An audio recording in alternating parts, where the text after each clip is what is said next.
السلام عليكم ورحمة الله وبركاته. إن الحمد لله نحمده ونستعينه ونستغفره ونعوذ بالله من شرور أنفسنا ومن سيئات أعمالنا من يهده الله فلا مضل له ومن يضلله فلا هادي له وأشهد أن لا إله إلا الله وحده لا شريك له وأشهد أن محمدا عبده ورسوله أما بعد. يا أيها الناس اتقوا ربكم الذي خلقكم من نفس واحدة وخلق منها زوجها وبث منهما رجالا كثيرا ونساء واتقوا الله الذي تساءلون به والأرحام إن الله كان عليكم رقيبا. يا أيها الذين آمنوا اتقوا الله حق تقاته ولا تموتن إلا وأنتم مسلمون. يا أيها الذين آمنوا اتقوا الله وقولوا قولا سديدا يصلح لكم أعمالكم ويغفر لكم ذنوبكم ومن يطع الله ورسوله فقد فاز فوزا عظيما. اللهم صل على محمد وعلى ال محمد كما صليت على ابراهيم وعلى ال ابراهيم انك حميد مجيد. اللهم بارك على محمد وعلى ال محمد كما باركت على ابراهيم وعلى ال ابراهيم انك حميد مجيد.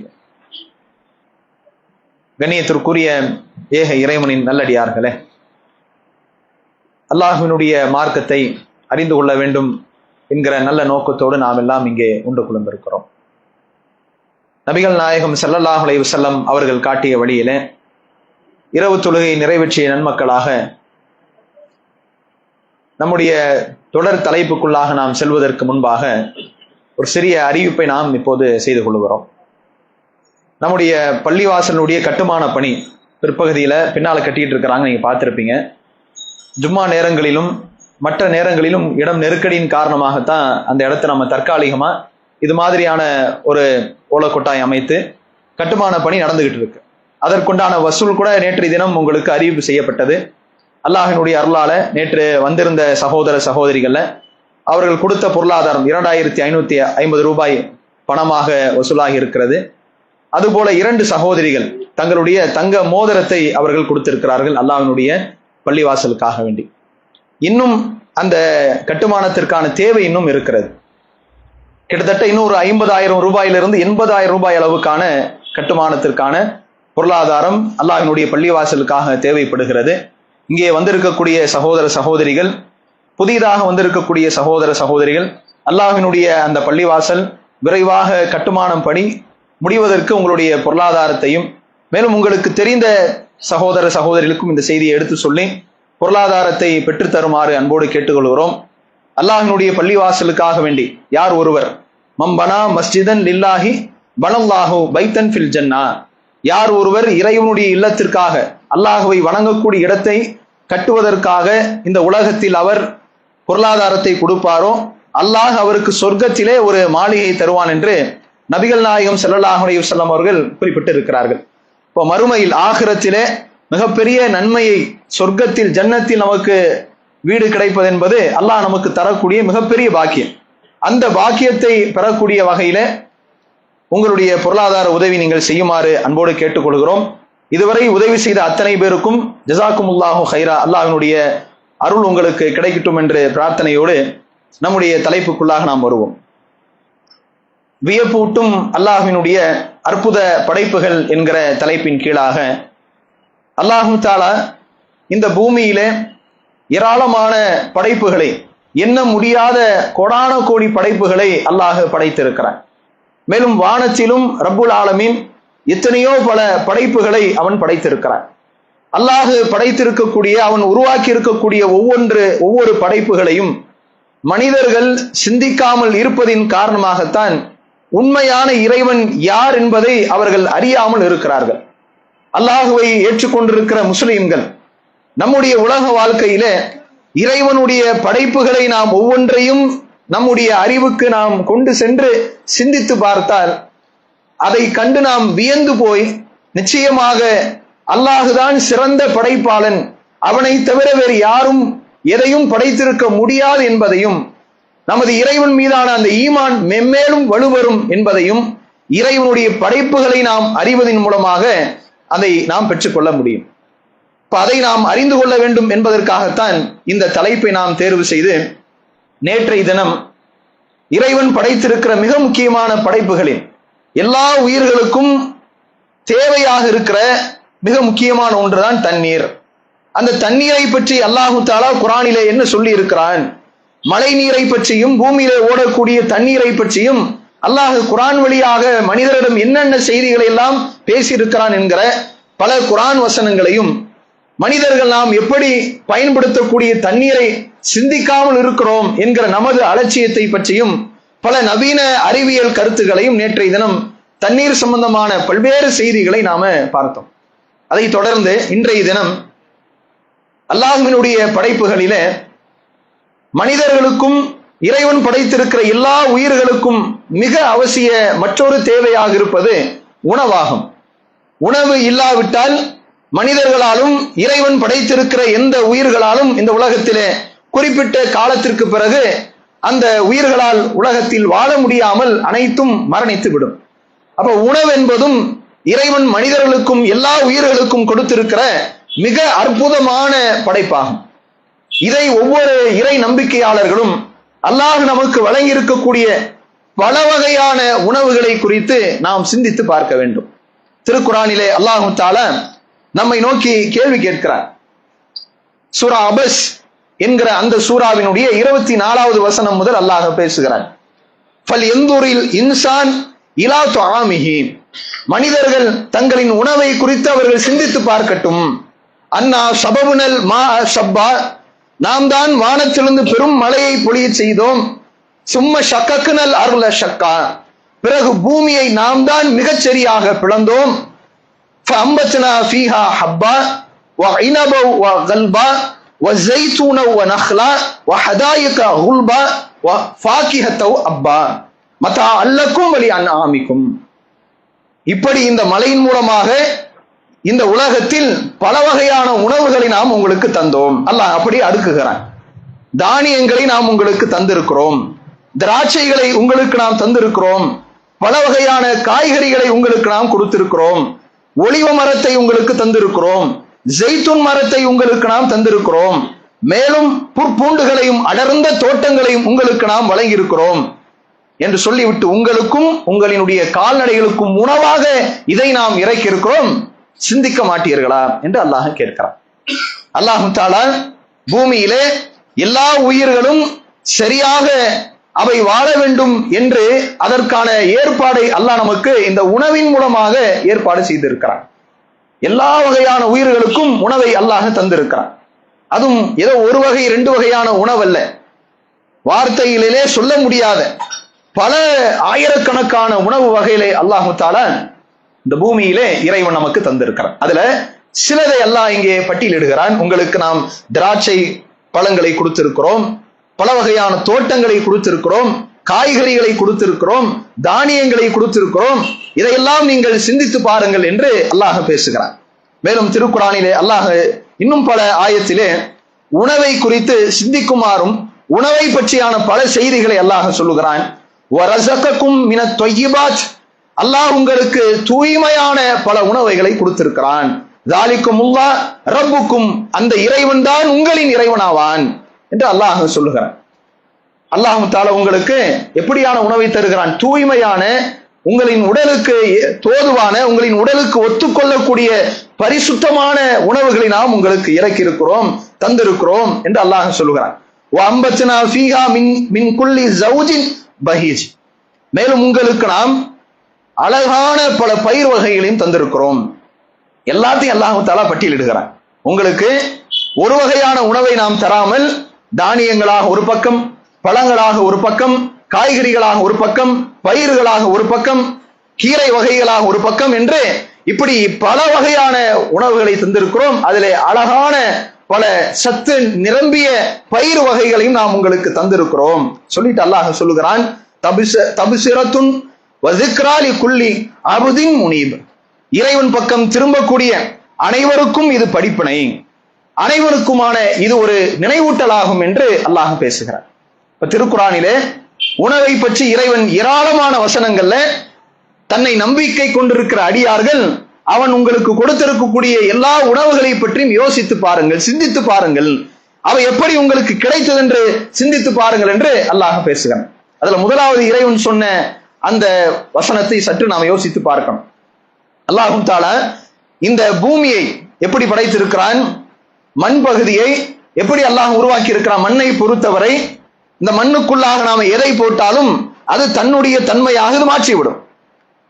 ஆனால் அல்லாஹ் தஆலா மனிதர்களுக்கும் மற்ற உயிர்களுக்கும் உணவாக எதையெல்லாம் ஆக்கி இருக்கிறானோ அதை மட்டும் அந்த மண் என்ன செய்யாது, சாப்பிடாது.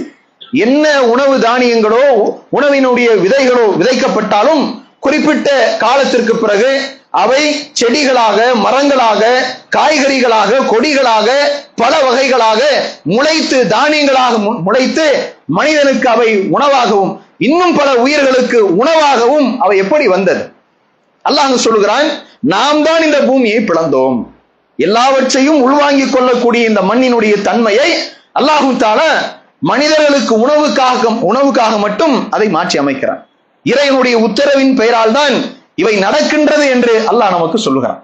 இதை நாம சிந்தித்து பார்க்க வேண்டும் என்று அல்லாஹ் குர்ஆனிலே அனைத்து இறை நம்பிக்கையாளர்களுக்கும் இந்த அழைப்பை அல்லாஹ் கொடுக்கிறான். முஸ்லிம்கள் இறைவனுடைய மிக முக்கியமான படைப்பிலே இந்த உணவு இருக்கிறது. உணவு மட்டும் நமக்கு அல்லாஹ் தந்திருக்காவிட்டால், எல்லாத்தையும் படைச்சிட்டு மனிதர்களையும் எல்லா உயிர்களையும் அல்லாஹ் படைத்து விட்டு அதற்கான உணவையே அல்லாஹ் உலகத்தில் ஏற்பாடு செய்யாமல் விட்டு இருந்தால் என்னவாயிருக்கும்? இத்தனை கோடி ஆண்டுகள் மனிதர்களும் உயிர்களும் இந்த பூமியில வாழ்ந்திருக்குமா? எப்போவோ செத்து மடிந்து இந்த பூமியில உயிர்களை இல்லாமல் போயிருக்கும். அல்லாஹ் அப்படி செய்யாம என்ன செஞ்சிருக்கிறான்? எல்லாவற்றும் வாழ்வதற்காக இறைவன் அதற்குண்டான தக்க ஏற்பாடுகளை அல்லாஹ் உணவாக தந்து அதன் மூலமாக மனிதர்கள் எத்தனை வருடங்கள் மனிதர்கள் இந்த பூமியிலே வாழ வேண்டும் என்று அல்லாஹ் முடிவு செய்திருக்கிறானோ அத்தனை ஆண்டுகளும் அவர்கள் வாழ்வதற்கு அதற்கு மிக அடிப்படை அவசிய தேவையாக உணவை அல்லாஹ் தந்து கொண்டே இருப்பதாக குர்ஆனிலே சொல்லுகிறான். இப்ப இறைவனுடைய மிகப்பெரிய அருளாக இந்த உணவு இருப்பதை முஸ்லிம்கள் சிந்தித்து பார்க்கணும். திருக்குர்ஆனிலே அல்லாஹ் தஆலா இன்னும் பல வசனங்களிலே உணவை பற்றி அல்லாஹ் சொல்லும் போது, இந்த பூமியில கோடான கோடி உயிர்கள் இருக்கிறது, அனைத்திற்கும் அல்லாஹ் தான் உணவளித்துக் கொண்டிருக்கிறான். திருமறை குர்ஆனினுடைய 41வது அத்தியாயத்தின் 10வது வசனத்தில் அல்லாஹ் பேசுகிறான்.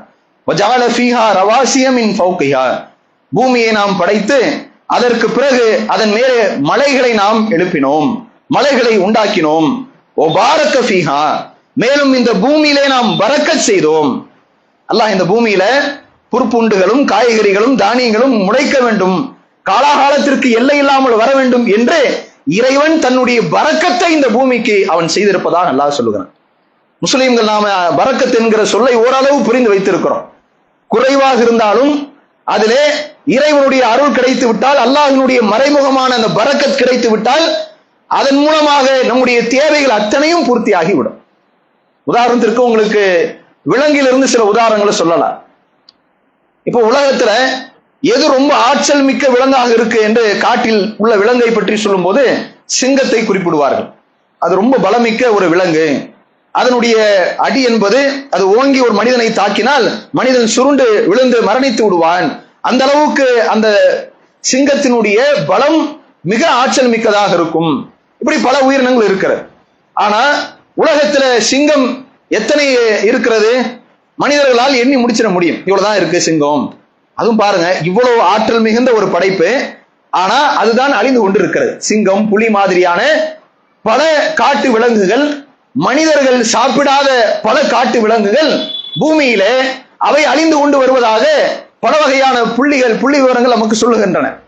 ஆனா இன்னொரு பக்கம் பலவீனமான உயிரினங்கள், கால்நடைகள், ஆடு மாடுகள் மாறி மனிதர்கள் தங்களுடைய பல தேவைகளுக்காக, உணவின் தேவைக்கும் பல தேவைகளுக்காக சாப்பிடக்கூடிய இந்த கால்நடைகளுடைய நிலைமை பாருங்க. அவை ஒவ்வொரு நாளும் உலகம் முழுவதும் லட்சக்கணக்கான பல கோடிக்கணக்கான ஆடுகளும் மாடுகளும் உணவுக்காக பல தேவைக்காக அவை வெட்டப்படுகின்றன. ஆனாலும் அதனுடைய இனப்பெருக்கம் குறையவில்லை. இதான் பரக்கத். இறைவனுடைய அருள் என்பது இப்படிதான் இருக்கும். அல்லாஹ் இந்த உலகத்தில் மனிதனுடைய வாழ்க்கை தனிப்பட்ட முறையில் அவன் பரக்கத் செய்து விட்டாலும் நமக்கு வருவது குறைவாக இருந்தால் நம்முடைய எல்லா தேவையும் அந்த குறைவிலே அல்லாஹ் பூர்த்தியாக்கி விடுவான். சிலருக்கு அவங்களுடைய வாழ்க்கையில் அல்லாஹ் பரக்கத் எடுத்துட்டானா அவங்களுடைய வாழ்க்கையினுடைய நிலைமை பாருங்க, சம்பாதிக்கிறது அதிகமாக இருக்கும், வருமானம் பார்த்தீங்கன்னா நிறைய இருக்கும், லட்சக்கணக்காக சம்பாதிப்பார். ஆனா அவருடைய தேவைகள் பூர்த்தியே ஆகாது, கடனாளியாக இருப்பார். இப்படி பலருடைய வாழ்க்கை நம்ம பார்க்கிறோமா இல்லையா? இதெல்லாம் என்ன காரணம்? இறைவனுடைய மறைமுகமான அருளுக்கு இவையெல்லாம் எடுத்துக்காட்டு. அல்லாஹ்வை நம்பிக்கை கொண்ட அடியார்களுக்கு இது நமக்கு புரிகிறது. அல்லாஹ் தஆலா இப்படி தன்னுடைய பரக்கத்தை, தனது அருளை, மறைமுகமான பரக்கத்தை இறைவன் இந்த பூமிக்கு நாம் கொடுத்திருக்கிறோம் என்று அல்லாஹ் சொல்கிறான். அதனாலதான் எவ்வளவு வருடங்கள் சென்று விட்டன, இந்த பூமி உருவாகி இதில் உயிரினங்கள் உருவாகி எத்தனையோ மனிதர்களும் உயிரினங்களும் இந்த பூமியிலிருந்து வரக்கூடிய உணவை அவை சாப்பிட்டுக் கொண்டே இருக்கின்றன. மனிதர்கள் அவர்கள் உணவை சாப்பிடுவதற்காக தாண்டி பல வகையான தேவைகளுக்காக பயன்படுத்திக் கொண்டே இருக்கிறார்கள். பூமி தன்னுடைய விளைச்சலை நிப்பாட்டாமல் தொடர்ந்து மனிதர்களுக்கான உணவை கொடுத்து கொண்டே இருக்கின்றன, இறைவனுடைய பரக்கத்தின் காரணமாக. அல்லாஹ் அதை குர்ஆனிலே நமக்கு குறிப்பிடுகிறான். எல்லா உயிரினங்களுக்கும் நாம் இந்த பூமியிலே அவைகளுக்கான உணவை நாம் தர வேண்டும் என்கிற அருளை, பரக்கத்தை பூமிக்கு நாம் செய்திருக்கிறோம் என்று அல்லாஹ் குர்ஆனிலே சொல்லக்கூடிய இந்த ஆயத்தை பார்க்கிறோம். அதே மாதிரி அல்லாஹ் சொல்லுகிறான்,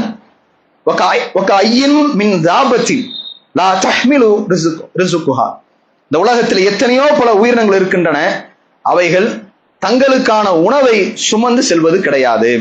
அல்லாஹு யர்சுகுஹா, அல்லாஹ் தான் அவைகளுக்கு உணவை அளிக்கிறான். மனிதர்களை தாண்டி எத்தனையோ உயிர்கள் இருக்கா இல்லையா? பறவை இனம் எடுத்துட்டா அதுல கோடிக்கணக்கான பறவைகள் இருக்கிறது. காட்டில் வாழக்கூடிய விலங்குகளை எடுத்துக்கொண்டால் அதுல எத்தனையோ பல லட்சக்கணக்கான உயிரினங்கள் இருக்கிறது. இப்படி உலகம் முழுவதும் பூச்சி இனத்தை எடுத்துக்கொண்டால் அதுல எத்தனையோ பல உயிரினங்கள் இருக்கிறது. இப்படி எல்லா வகையிலும் மனிதர்கள் யோசித்து பாருங்கள்.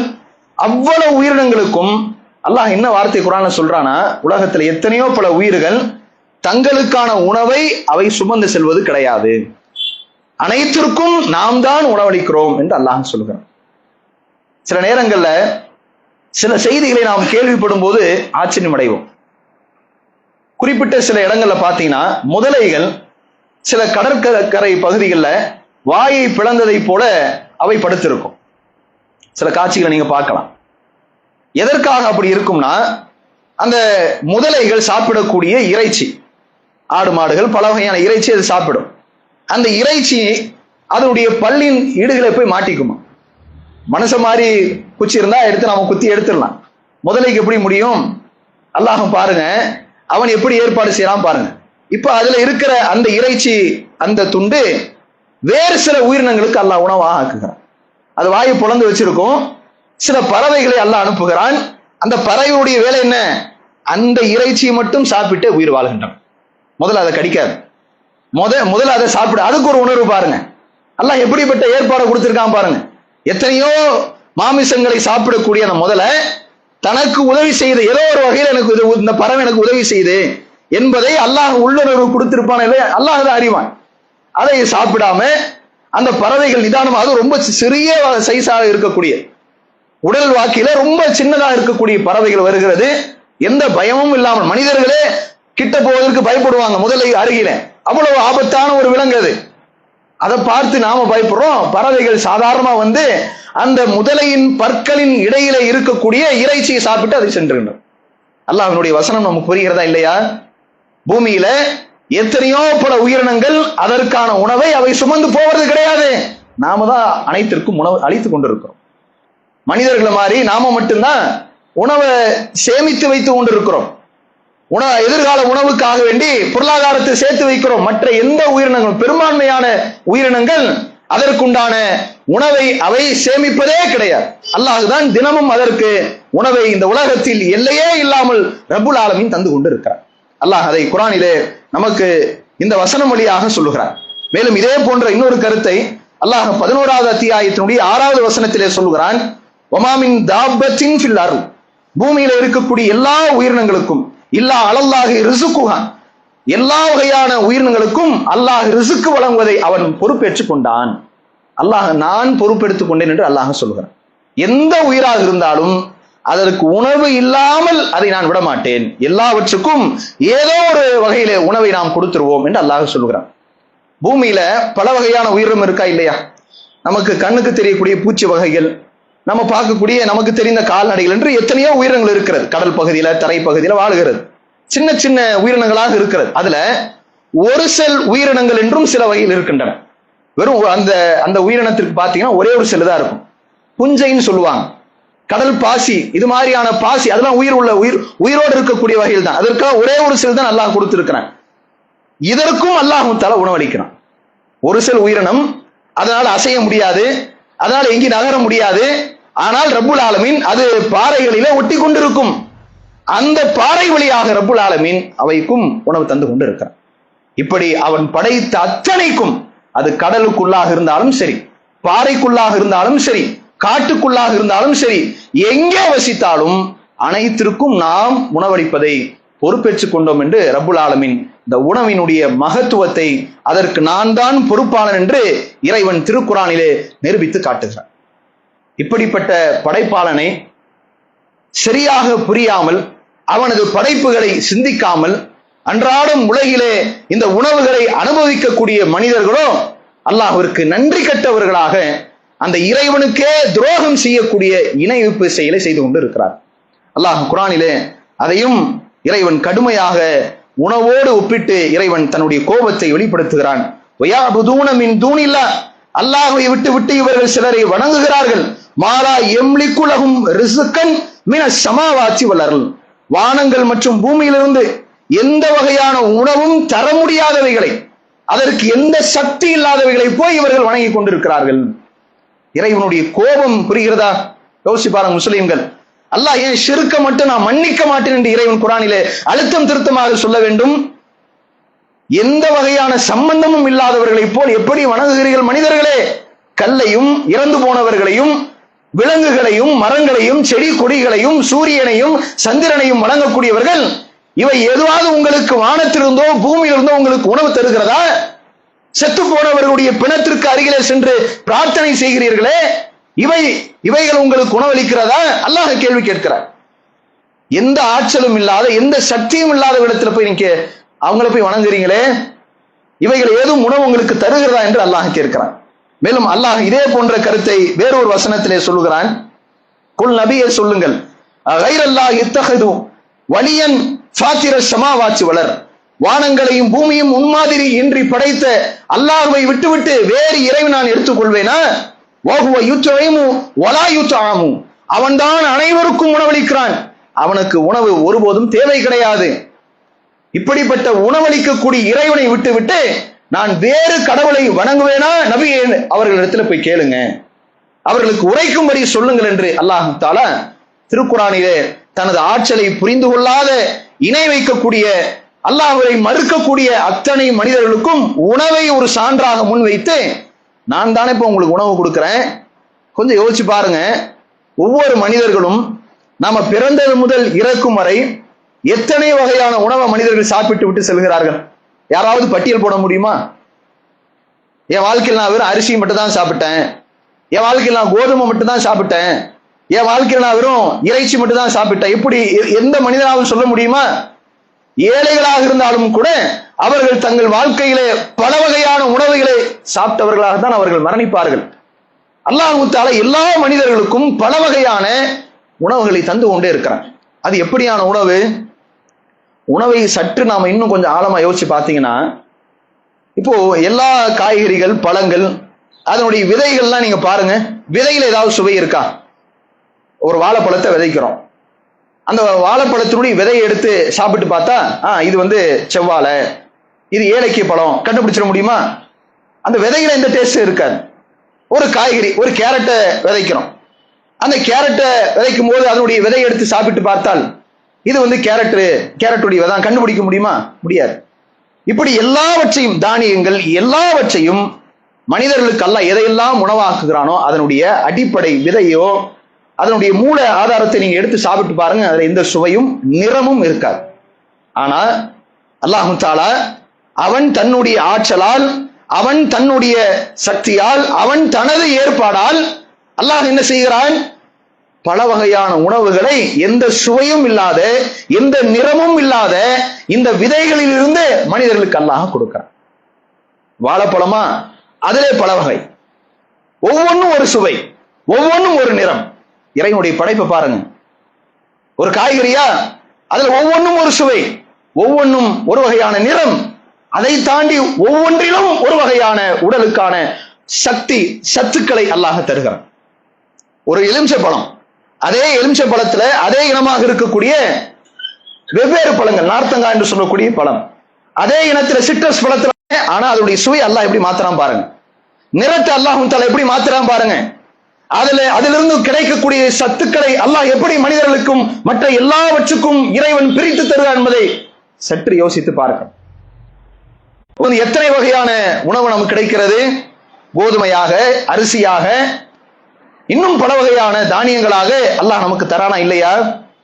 அதனாலதான் அல்லாஹ் சொல்லுகிறான், ஃபல் யந்துரில் இன்சானு இலா துஆமி, மனிதர்கள் தங்களின் உணவை அவர்கள் சிந்தித்து பார்க்கட்டும்.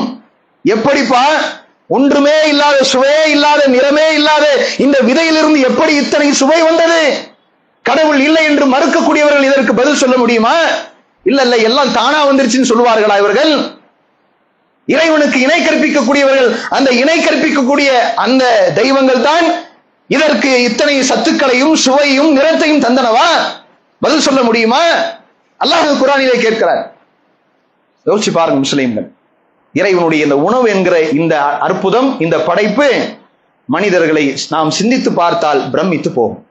அப்பேற்பட்ட படைப்பாக அல்லாஹ் தஆலா நமக்கு இந்த உணவை தந்திருக்கிறார். அல்லாஹ் தஆலா திருக்குர்ஆனிலே கேட்கிறான். இன்னும் பல வசனங்களிலே ரொம்ப முக்கியமாக கடல் உணவை பற்றி அல்லாஹ் பேசுகிறான். சீ ஃபுட்ஸ் இருக்கல, மனிதர்களுக்கு அதிகமான சத்துக்களை தரக்கூடிய உணவாக கடல் உணவுகள் தான் இருக்கிறது. நம்ம வேலூர் மாவட்டத்தில் இருக்கிறனால அதிகமாக நமக்கு கடல் உணவுகள் சாப்பிட்ற பழக்கம் நமக்கு இல்லை. ஏன்னா கடல் சார்ந்த ஒரு மாவட்டமா இல்லாதனால எப்பயாவது சாப்பிட்றோம். அதுவும் நமக்கு அதிகமான கடல் மீன்களோ கடல் சார்ந்த உணவுகளோ ரொம்ப நமக்கு ஃப்ரெஷ்ஷாகவும் கிடைக்கிறது கிடையாது. பெரும்பாலும் இந்த பண்ணை வகையான மீன்கள் தான் கிடைக்கும். அதனால நமக்கு அவ்வளவா தெரியல. சென்னை மாதிரியான கடற்கரை ஓரமாக இருக்கக்கூடிய மாவட்டங்கள்ல வாழ்ந்தீர்கள் என்று சொன்னால் அந்த கடல் உணவினுடைய அற்புதத்தையும் சுவையையும் உங்களால் உணர்ந்து கொள்ள முடியும். அல்லாஹ் குர்ஆனிலே சொல்லுகிறான், கடல் உணவை பற்றி சொல்லும் போது, வஹுவல்லதி சஹரல் பஹ்ர, அல்லாஹ் உங்களுக்கு கடலை வசப்படுத்தி கொடுத்திருக்கிறான். லிதகுலு மின்ஹு லஹ்மன் தரியா, அதிலிருந்து புத்தம் புதிய உணவை, நீங்கள் ஃப்ரெஷ்ஷான உணவை சாப்பிடக்கூடியதை அல்லாஹ் உங்களுக்கு ஏற்பாடு செய்திருக்கிறான். மனுஷன் சாப்பிடக்கூடிய எந்த உணவிலும் அப்படியே ஃப்ரெஷ்ஷா கிடைக்கிறது ரொம்ப ரொம்ப ஆச்சரியம் தான். சில உணவுகள் மட்டும் நமக்கு ஃப்ரெஷ்ஷா கிடைக்கும். ஆனா கடல்ல அதுல இருக்கக்கூடிய எல்லா உணவுகளும் கெட்டு போகாமல் ஃப்ரெஷ்ஷா அல்லாஹ் நமக்கு தரும். ஏன்னா அதனுடைய தன்மை அப்படி. கடல்ல உப்பு அதிகமா இருக்கனால கடல்ல செத்தே ஒரு மீனை அல்லது வேற கடல்வாழ் உயிரினங்கள் இருந்தாலும் அது நாற்றமடைத்தோ துர்நாற்றமோ இருக்காது, சுத்தமாகத்தான் அது இருக்கும். அல்லாஹ் அதை தான் குர்ஆனிலே சொல்லுகிறான், கடலை உங்களுக்கு வசப்படுத்தி கொடுத்திருக்கிறோம், அதிலிருந்து தூய்மையான சுத்தமான ஃப்ரெஷ்ஷான பல உணவுகளை உங்களுக்கு நாங்கள் சாப்பிடுவதற்காக நாம் கொடுத்து கொண்டிருக்கிறோம். அவ்வளவு வகையான மீன் வகைகளும் நண்டு வகைகளும் இறால் வகைகளும் என்று அவ்வளவு இருக்கிற அல்லாஹ் தஆலா கடலை மனிதர்களுக்கு அள்ளி தந்த வசப்படுத்தி கொடுத்திருக்கிறான். அதில் அவ்வளவு உணவுகள் இருக்கிற. அதுலயும் பாருங்க, ஒரே தண்ணி தானே, ஒரே உப்பு தண்ணி தானே, ஒவ்வொரு மீனும் ஒரு சுவையா இருக்கா இல்லையா? ஒவ்வொரு நண்டும் ஒரு சுவையா இருக்கா இல்லையா? ஒவ்வொரு இறாலும் ஒரு சுவையா இருக்கா இல்லையா? அல்லாஹ்வினுடைய படைப்பை முஸ்லிம்கள் சிந்தித்து பார்க்க வேண்டும். நம்மை தவிர வேறு யார் சிந்திக்க முடியும்? அல்லாஹ்வை நம்பிய நாமே இறைவனுடைய படைப்புகளை உணராமல் இருந்தால் எப்படி நாம் அல்லாஹ்விற்கு முழுமையான நன்றி உள்ள அடியார்களாக நடக்க முடியும்? யோசியுங்கள். ஒரே ஒரு கடல், அந்த கடலுக்குள்ளாக இருந்து கிடைக்கக்கூடிய ஒவ்வொரு உணவும் ஒரு சுவை, ஒவ்வொரு உணவும் ஒரு நிறம், ஒவ்வொரு உணவும் ஒரு வகையான சத்துக்களை நமக்கு தருகிறது என்றால் இறைவன் பிரம்மாண்டம். அல்லாஹ் குர்ஆனிலே சொன்னானே, ஹல்லாக்குல் அதீம், நான் மகத்தான படைப்பாளன் என்று சொன்னானே, அதற்கான சான்றுகள் இவைகள்லாம். முஸ்லிம்கள் சிந்திக்கணும். சிந்தித்து நாம் அல்லாஹ்விற்கு அவனது படைப்புகளை பார்த்து பிரமித்து போய் இதையெல்லாம் ஒரு தகவலா கேட்டு போக கூடாதுங்க. ஆஹா இப்படிதான் இருக்கும், நல்லா இருக்கு, சூப்பரா இருக்கு அப்படின்னு கேட்டு கடந்து போவதற்காக இறைவன் குர்ஆனிலே அவனது படைப்புகளை சிந்திக்க சொல்லல. நல்லா இருக்கு, நல்லா இருக்கு, நிறைய தகவல் சொல்றார், நல்லா இருக்குன்னு கேட்டு போறதுக்காக இறைவனுடைய வார்த்தைகள் இங்கே நாம் சொல்லல. இறைவன் இதன் மூலமாக நமக்கு சொல்லுகிற செய்தி என்ன? ஒவ்வொரு படைப்பையும் சிந்தித்து உணர்ந்து அவனுக்கு நன்றி உள்ளவர்களாக, மென்மேலும் நாம் நன்றி உள்ள அடியார்களாக மாற வேண்டும். நமது ஈமானை இன்னும் வலுப்பெற செய்ய வேண்டும். நாம் ஏற்றுக்கொண்டிருக்கிற இறைவன் அல்லாஹ் உண்மையானவன் தான், அதில் எந்த சந்தேகமும் இல்லை என்பதை அழுத்தம் திருத்தமாக இஸ்திகாமத்தோடு அல்லாஹ் மீது நமது ஈமான் அதிகரிக்க செய்ய வேண்டும் என்பதற்காகத்தான் அவனது படைப்புகளை அல்லாஹ் சிந்திக்க சொல்லுகிறான். இதை உணர்ந்து முஸ்லிம்கள் இறைவனுடைய ஒவ்வொரு படைப்பையும் நாம் சிந்தித்து அல்லாஹ்விற்கு நன்றி உள்ள அடியார்களாக இருக்க வேண்டும். அல்லாஹ் கேட்கிறான், அம்மன் ஹாதல்லதி யர்சுகுக்கும், அல்லாஹ் உங்களுக்கு அவன்தான் உணவளிக்கிறான். இன் அம்சக ரிஸ்கஹும், அல்லாஹ் உங்களுக்கு உணவை நிறுத்திவிட்டால் உங்களுக்கு உணவளிக்கக்கூடிய கடவுள் யாரும் இருக்கிறார்களா? அல்லாஹ் கேட்கிறான். அவன் தானே உங்களுக்கு உணவு தருகிறான். அவன் உணவளிப்பதை நிறுத்திவிட்டால் உங்களுக்கு யார் உணவளிப்பார்? பதில் சொல்ல முடியுமா? யாராவது யோசித்து பாருங்கள்.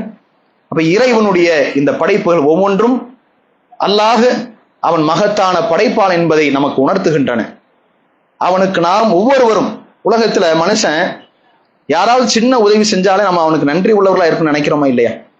ஒரு நெருக்கடியான நேரத்துல ஒருத்தர் ஒரு 50,000 ரூபாய் கடன் கொடுத்துட்டாருன்னா அவருக்கு எவ்வளவு நன்றி உள்ள மனிதராக, காலாகாலத்திற்கு அவரை மறக்க மாட்டோம். பாய், உங்களை மறக்க முடியுமா? என் வாழ்க்கையில அவ்வளவு கஷ்டத்துல எவ்வளவு பேர் இருந்தான், என் கூட பிறந்தவங்க கூட என்ன மதிக்கல, என் சொந்தக்காரன் கூட என் கை விட்டான், நீங்க கொடுத்த உதவிதான் பாய், உங்களை மறக்க மாட்டோம் பாய். இப்படி எல்லாம் நம்ம மனுஷனுக்கு அவன் செய்யக்கூடிய சின்ன சின்ன உதவிக்கே நாம நன்றி உள்ளவர் நடக்கும் நினைக்கிறோமே.